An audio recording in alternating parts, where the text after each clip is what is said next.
Hello and welcome back to Star Wars The Old Republic, and I've just found this bunker here that is apparently being guarded by some tack, and I actually just remembered, I think that is the final companion for the Sith Warrior. I think there is a denizen of Hoth that is probably gonna end up joining us here. I think he's called Brunmark. I think he's called Brunmark or something like that. I don't know. I seem to recall that there was someone like that joining one of the classes. I could be wrong in in that assumption, but I seem to recall it. Anyway, we've entered this bunker. This is the site of the coordinates. As you can see, we need to find Colonel someone or other. Colonel Vanis is his name. And we also have someone here fighting alongside us. Hopefully I don't have to actually kill all of these. I think, no, actually not tack. They're called towels. They're called towels. Okay, yeah, okay, right. I wonder whether there is an optional objective. Maybe there is an optional objective. Yeah, there is. Okay. Yeah, we're probably going to end up doing that, aren't we? And it looks as though we're not going to get this particular mission done before we have to interact with Colonel Vanis's corpse. Okay, that was it? Really? That was it? Okay. I guess I'll go back to Commander Triton then. And here he is with Captain Udrus, as you might expect. I found Colonel Vanis. He was dead, murdered by Republic Tals. Tals. That would make sense. Cold adapted, Republic aligned. I've not killed their kind before. What about you, Commander? What? Yes, of course. The base awaits your orders, Commander. We are having deep morale issues in the forward outpost. I must show them that we can triumph without Colonel Vanis. Now is the time for reprisals. These chittering animals will not get away with this. I want 10 of the Republic to suffer for every one of ours dead. I want every last Tolls wiped out, their heads on sticks out in the frost. Anything you'd like to add? The main thrust of the plan is sensible, but given our limited knowledge, I suggest the plan be refined before use. A covert action is advisable, or we'll end up wiping out one group and causing the rest to go into hiding. I have data arrays we could install in their communications link. If we did that, we could locate and estimate their numbers before we hit them. They weren't carrying handheld comms. They've probably got way stations. I can bug those. This sounds plausible. As much as I hate to admit it, Udrus is usually right about these things. Commander! Come in, Commander! Go ahead, Scout 5. We found a nest of Tolls on the ice lake. Too many to engage. Transmitting coordinates now. Our luck is changing. If we can get those arrays into whatever they're using for communications, we'll soon know what we need. When you're done, report to the forward outpost. It's closer to the lake, and the men there can see your success in person. Okay, doesn't sound too bad. Fine, alright. And now, where do we actually have to go? That's the question. Oh, we have to go out there, alright. Alright, so we're almost done with the optional objective here. I just wanted to actually complete that really fast. Obviously, 15 enemies is not exactly a fast endeavor, but some of these guys are not too difficult. We're not going to get a stage 2. I'm pretty sure we're not going to get a stage 2 on this, but that's absolutely fine. And I've already bugged the other 2 arrays that I needed to do.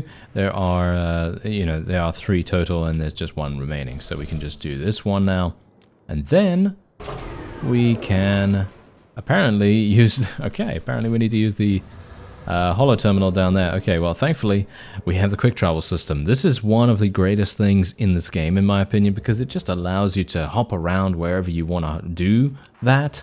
You don't necessarily have to use it, of course, but for someone like me that actually likes to get to places a little bit quicker, because otherwise I just have a huge amount of travel time, and that's not exactly, fun to do. It's really useful. Super useful, in fact. Good to hear from you.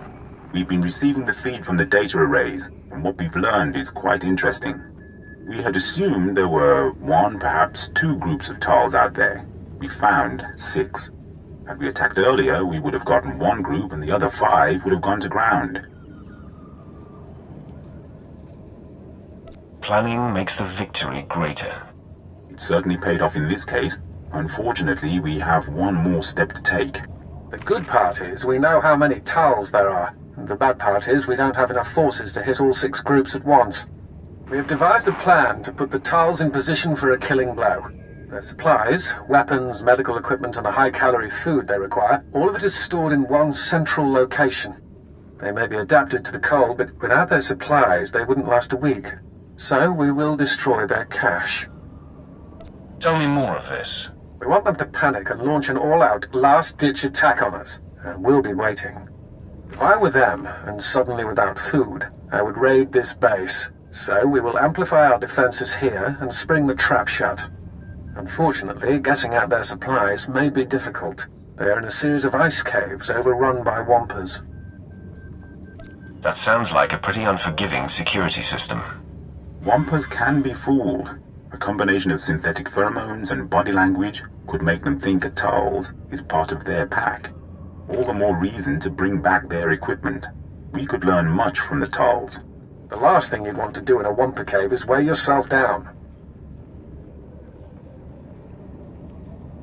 You'd be surprised how much I can carry. Daring, my lord. I hope you're making the right call.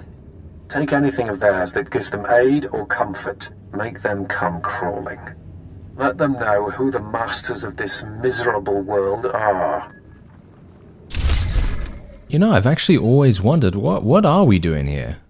You know, what are the Empire and the Republic doing here? Because there must be resources here, I assume, but what?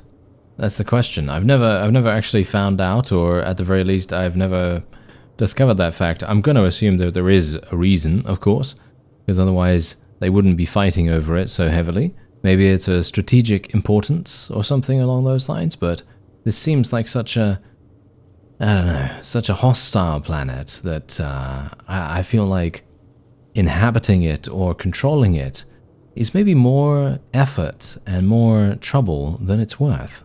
Alright, there's level 46, and I actually wonder, isn't that giving me another skill? No. 47 is the new skill. And what does this actually do? I just want to take a look at this real fast. Gain 2 stacks of ferocity lasting up to 10 seconds. Devastating blast, gore, vicious throw, ravage, massacre, smash, and sweeping slash all gain 100% armor penetration while ferocity is active.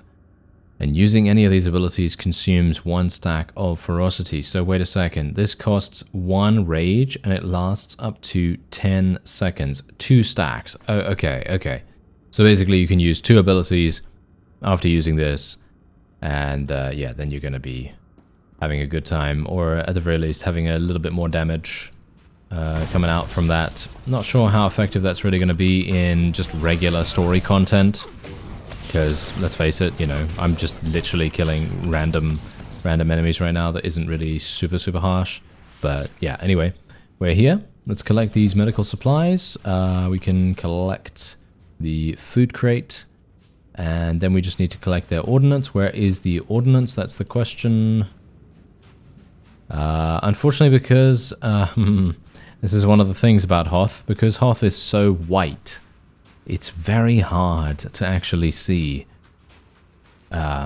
what is interactable and what isn't. Because usually you're going to be able to see that really easily, you know, because it's, you know, it's not a planet that is, yeah, there we go, we need to go down here.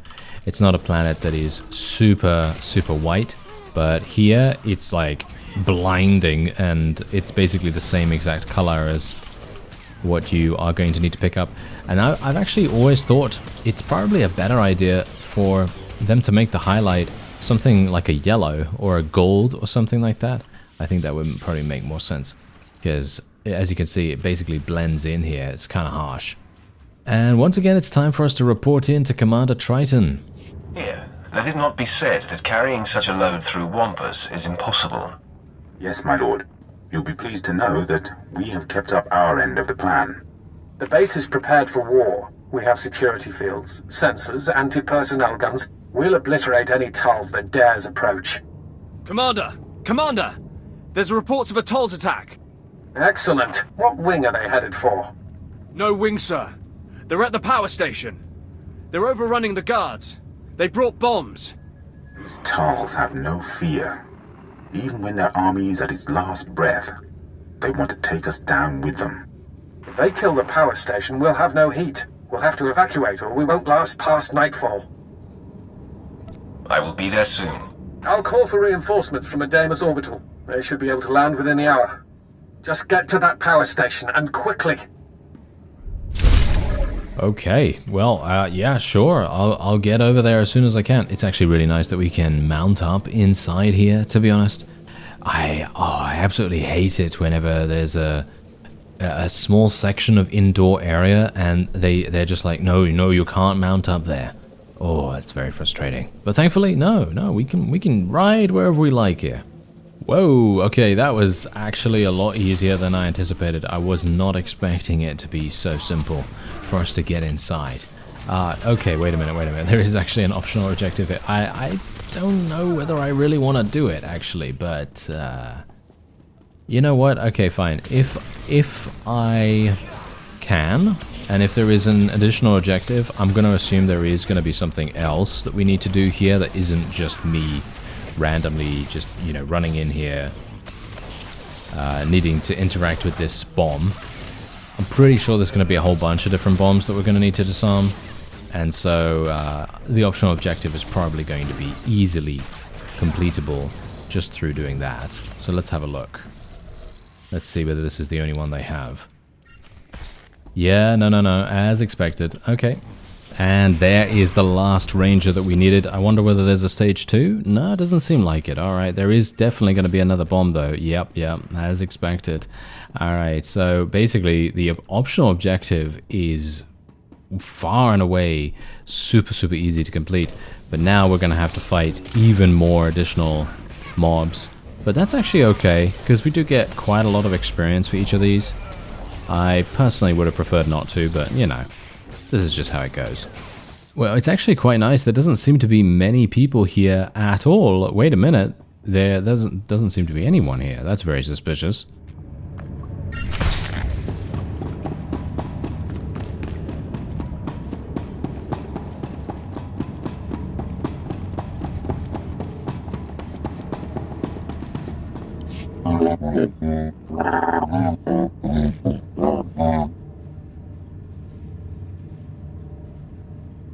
Better to kneel before a tyrant than vanish with the vanquished.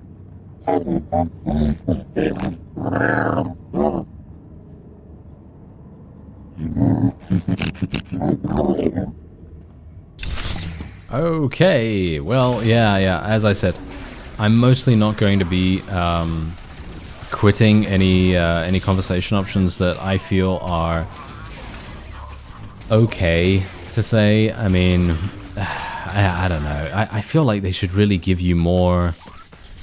Is it just me, or I feel like they should give you more detail in regards to what you're actually going to be saying?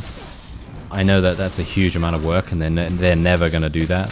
That is so much work because there are so many conversations, so many conversation, conversation options. But it would be very cool if there would be a way to see exactly what you're going to say. You know, because if you actually say something really bad, like we just said, it's so disappointing when that happens. Lieutenant Auron reporting in, my lord. Our company is on the ground and we have secured the perimeter. As it should be. We'll finish up here. If you return to Dawn Base, Commander Triton will no doubt want to congratulate you in person. Oh, okay. Well, that was easy enough, wasn't it? And here's Commander Triton. Hopefully, I don't know. Where are we going to go after this? That's the question. I assume they're going to have another task for me. And you say the Sith held off the entire Tol's force single-handed? It sounds incredible, to be sure, but here, I'll let you talk directly. My lord, we cannot express our gratitude. May I introduce Moff Braynor, Overseer of the Hoth System, among others. You honor me. If not for you, Dawn Base would have been lost, and all the outposts that depend on it. It is for that reason I ask you your opinion. Would you say Commander Triton or just Captain Udris was more instrumental in the base's defense? Captain Udris's advice formed most of our key strategies. We relied on him heavily. That is as I expected. Very well. Captain Udrus, you are now Colonel Udrus. I am putting the base's welfare in your hands until further notice. It seems you have broken down a few barriers, Captain Udrus. I thank you. This is unprecedented. You do me great honor, Moff Braynor. I will have the base at inspection quality immediately. Sir, if I might ask, do you think the enlisted men will have a problem taking orders from Colonel Udrus? You mean, will they refuse orders from a Chiss? They will at first. Then they will be made examples.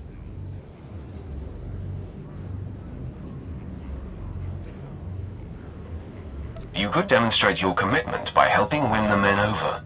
That is an excellent idea. I will begin immediately. Thank you, Moff Braynor. Colonel Udrus. That will be all. Well, that went better than expected.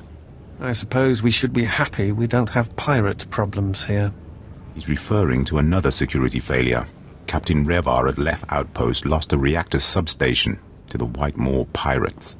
We have asked much of you, but Captain Revar has not, and his soldiers desperately need relief at the Leth Outpost. If you have the time, look in on them. Oh, that is a big deal. That is a huge deal for an Imperial force to provide such a huge promotion to an alien. I mean, for them, that is a big thing. And I'm actually really pleased about that because he did such an amazing job. I mean, you saw in every single cutscene that we had, every single conversation, he was instrumental in the success of pretty much every single one of those plans. He had great ideas, very strategic, very tactical, and he was perfect, actually doing a really great job. And he's definitely going to lead the base. Hopefully they're going to be following him, you know, because if they don't, then, well, we're going to, I don't know, maybe we'll come back and smack him around a little bit or something like that for not listening to him. Anyway, that is going to be it for this episode. Next time, we're going to try and find Commander Lanklin. I thank you very much for watching, and I'll see you next time.